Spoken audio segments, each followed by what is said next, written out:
I was always really interested in startups, and I had always really been interested in technology and specifically 3D printing. I was always, doing my homework, but in my free time, I was always watching videos about startups and about Stanford and Silicon Valley.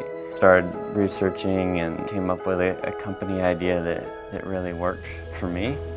And then one night I was watching a video from Stanford, and there was Tim Draper, who was a billionaire investor, and he said, "I've got a school coming out and you can apply." And so it was like right before sundown on a Friday night, and so I applied super quick and sent it like 1 minute before sundown. I was like, I don't know if I had time to do that, but if it's supposed to happen, it will work out. And then I got an acceptance right away.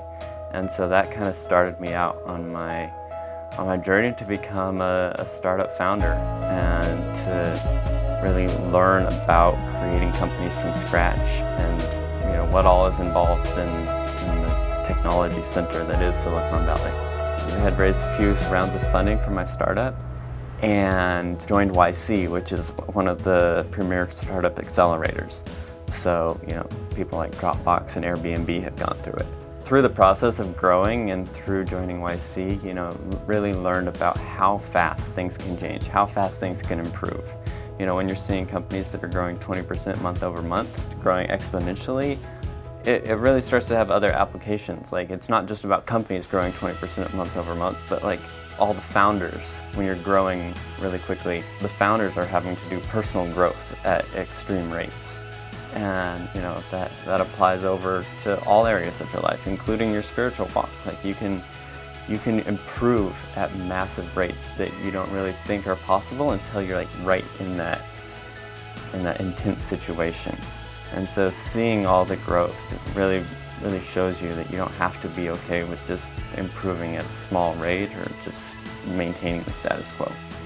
And these people are investing in you. They're giving you money because they think that you can do great things, and they expect a big return on their investment.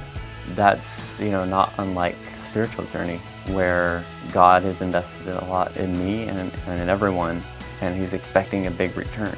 So like, when He's expecting a big return, you can start asking big questions of God. So that experience of literally being a steward and having the big expectations on me and being able to ask for favors from people that can do a lot for you has really been a perspective shift for me, and really applies to my spiritual walk and how I've thought about that, and how I know I can ask a lot more of God because He's expecting a lot of me.